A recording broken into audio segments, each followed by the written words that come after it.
Assalamualaikum warahmatullahi wabarakatuh. Kita memasuki tema 5, subtema 2, hubungan antar makhluk hidup dalam ekosistem. Pembelajaran keempat. Sekarang hari ini yang akan kita pelajari membuat laporan pengamatan ketambakan alam di daerah sekitar, membuat teks non-fiksi tentang ketambakan alam di daerah sekitar, mempresentasikan contoh persatuan dan kesatuan yang terdapat dalam NKRI. Tadi gambar ini adalah gambar Gunung Sinabung. Ini adalah gambarnya Gunung Sinabung. Ini juga adalah masuk dalam ketambakan alam. Yang kedua adalah pesawahan di Bali. Kedua gambar tersebut merupakan ketambakan yang ada di permukaan bumi. Persawahan yang ada di Bali merupakan buatan manusia untuk kebutuhan manusia. Ketambakan berupa sawah merupakan salah satu contoh ketambakan buatan. Gunung merupakan salah satu contoh ketambakan alam ciptaan Tuhan. Contoh Gunung Sinabung di Sumatera Utara. Terdapat banyak ketambakan alam dan buatan di sekitar kita. Mari kita diskusikan anak-anak dengan orang tua, dengan teman, dengan siapa saja tentang ketambakan alam dan ketambakan alam buatan dan yang bukan buatan.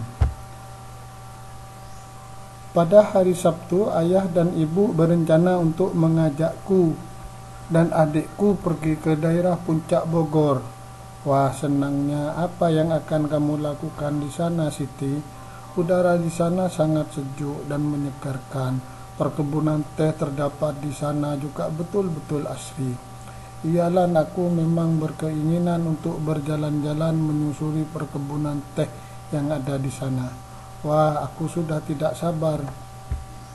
Puncak adalah sebuah kawasan wisata pegunungan yang termasuk ke dalam wilayah Kabupaten Bogor dan Kabupaten Cianjur, Provinsi Jawa Barat. Kawasan Puncak terletak 70 km sebelah selatan Jakarta. Kawasan ini terletak di kaki dan lereng pegunungan Gede Pangrango dan sebagian besar merupakan bagian dari kawasan Taman Nasional Gunung Gede Pangrango. Di kawasan ini terdapat sebuah perkebunan teh yang telah dibangun sejak masa pemerintahan kolonial Belanda. Perkebunan ini kini berubah nama menjadi PT Perkebunan Nusantara 8 Gunung Emas. Perkebunan teh ini membentang di antara bukit-bukit yang ada di kawasan puncak. Tanaman teh ditanam sedemikian rupa sehingga menghasilkan pemandangan alam yang indah. Tanaman teh ditanam dengan rapi sesuai kostur pembukitan. Sesuai keindahan alam, kesejukan kawasan ini menjadikan puncak sebagai daerah kunjungan wisata yang selalu ramai dikunjungi para wisatawan. Dikarenakan posisinya yang berada di kaki dan lereng Gunung Gede Pangrango, udara kawasan ini menjadi sejuk bahkan cenderung dingin. Inilah yang membuat daerah Puncak Bogor sangat cocok untuk budidaya tanaman perkebunan. Selain perkebunan teh di daerah puncak dapat kita temui juga perkebunan kopi, pala tanaman hias dan perkebunan buah seperti stroberi dan sayur-sayur. Sepertinya kawasan puncak di Bogor itu menarik untuk dikunjungi, ya Siti. Tentunya daerah itu memiliki hawa yang sejuk sekali. Apalagi di sana ada perkebunan teh yang dapat dikunjungi wisatawan. Ya, saya juga dengar kawasan itu selalu ramai dikunjungi wisatawan dari daerah-daerah di sekitar Bogor seperti Jakarta, Bekasi. Hampir setiap akhir pekan arah menuju kawasan itu dipadati para pengunjung dari dalam dan luar Bogor. Wah, berarti masyarakat di sekitar kawasan itu sangat diuntungkan dengan banyaknya pengunjung yang mengunjungi daerahnya. Ya, Siti, Kegiatan tersebut tentu mempengaruhi kehidupan ekonomi masyarakat sekitar kawasan tersebut.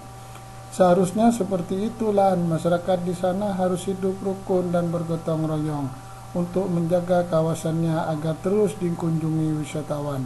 Ketampakan alam yang indah dan sejuk itu harus dapat dikelola sebaik-baiknya untuk meningkatkan kehidupan ekonomi masyarakat sekitarnya.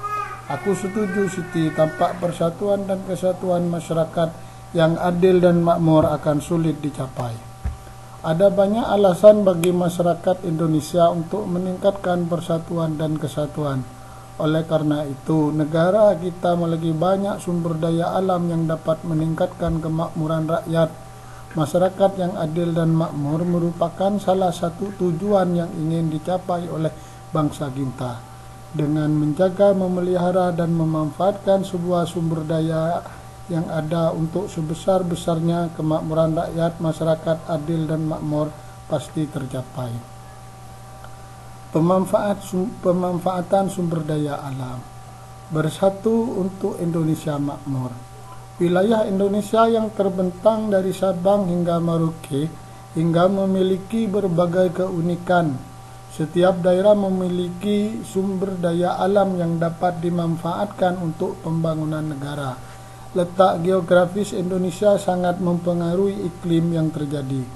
Iklim Indonesia hanya memiliki 2 musim, yaitu musim hujan dan musim kemarau. Letak Indonesia di sekitar garis khatulistiwa mengakibatkan Indonesia selalu mendapatkan sinar matahari sepanjang tahun.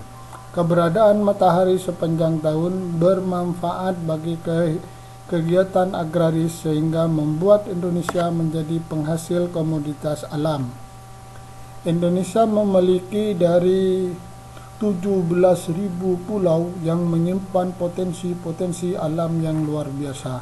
Setiap daerah di Indonesia memiliki sumber daya alam yang khas, berbeda satu dengan yang lainnya. Kekayaan alam dan hasil bumi Indonesia tidak perlu diragukan. Diperlukan usaha untuk mengelolanya dengan benar untuk sebesar-besar kemakmuran rakyat, seperti yang diamanatkan oleh Undang-Undang Dasar 1945. Persatuan dan kesatuan mutlak diperlukan untuk menyatukan pengelolaan sumber daya alam dan hasil bumi Indonesia. Tanpa persatuan dan kesatuan, kemakmuran rakyat Indonesia tidak akan tercapai. Setiap daerah bekerja sama dan saling mengisi untuk mengelola sumber daya alam hasil bumi. Kemakmuran masyarakat tidak hanya untuk masyarakat daerah tertentu, tetapi untuk seluruh masyarakat Indonesia. Oleh karenanya, setiap usaha pengelolaan sumber daya dan hasil bumi adalah untuk sebesar-besarnya kemakmuran rakyat. Nah, sekarang ini anak-anak dikerjakan ya, ada 2, ditulis di buku tulis, setelah itu dikirim ke saya. Oke, sekian dulu pembelajaran hari ini, saya akhiri. Assalamualaikum warahmatullahi wabarakatuh.